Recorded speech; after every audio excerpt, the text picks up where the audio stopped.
और कोई यदि तुम्हारे घर में, परिवार में, गांव में तुमको कुछ समझाता है तो उसको धन्यवाद दीजिए, पैर छुइए और कहिए कि धन्य हो जो आपने मेरी फिक्र किया। समझाने वाले से नाराज मत हो। अभी हमारे विधायक लालजी राम जी कह रहे थे, गुरुमन साहब क्षमा देव की जिक्र ने, गुरुमन देव की फिक्र ने मुझे मजा चखा दिया,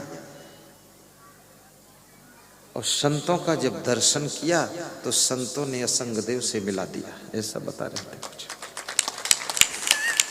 तो ये गुरुमन देव कौन से व्यक्ति का नाम है? उनको मैं छोटा गुरु मानता हूं, हालांकि मेरे मेन गुरु श्री क्षमा देव, लेकिन गुरुमन देव उस संत का नाम है जो आश्रम के संचालक थे और जो सबको डांटते थे। डांटते बहुत थे, हट फट फट करते थे, तो उनकी डांट और सबको समझाते बहुत थे, और सबसे ज्यादा मेरी फिक्र किया उन्होंने। शायद उन्होंने अपनी जिंदगी में किसी की फिक्र इतनी नहीं किया होगा जितनी मेरी किया है। और वे कहते थे, आश्रम बने न बने, विकास हो न हो, लेकिन तुम अगर सही बन गए तो दुनिया का बहुत बड़ा उद्धार करोगे। और सबसे पहले उन्होंने मुझे सभी काम सिखाया।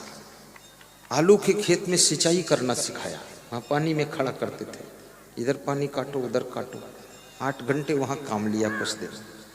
आलू की कटिंग करना सिखाया, लेकिन सब बस फटाफट चेंज किया उन्होंने। कैशियर का कार्य सिखाया, उससे भी हटाया।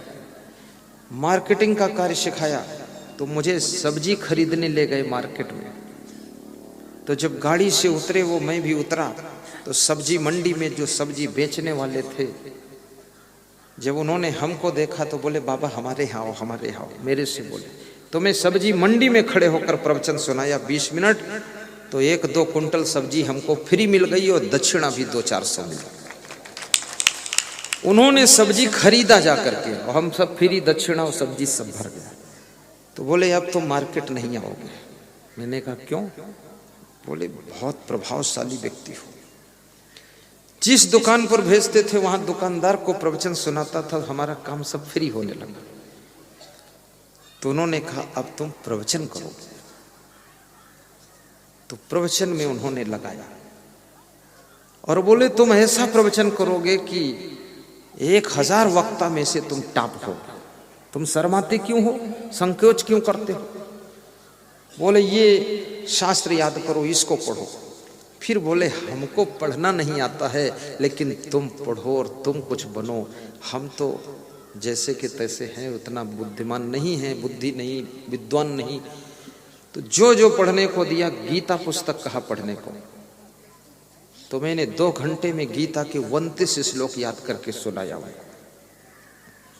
बहुत खुश हो गए, बोले प्रवचन दीजिए। तो राजस्थान में लाकर मुझे पहला प्रवचन करवाया। तो राजस्थान में जो भक्तगण आए थे, उन्होंने मेरे 42 प्रोग्रामों की मांग किया, और भक्तों ने कहा कि इन्हीं का प्रवचन दूसरे दिन होगा, दूसरे का नहीं होगा।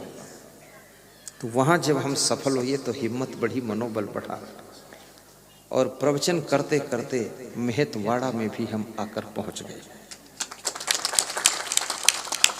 सारी रहनी सिखाया, ज्ञान सिखाया, बैठने का तरीका सिखाया, बात बात पर समझाते थे, लेकिन हम कभी उनको रिप्लाई नहीं करते थे, सुन लेते थे।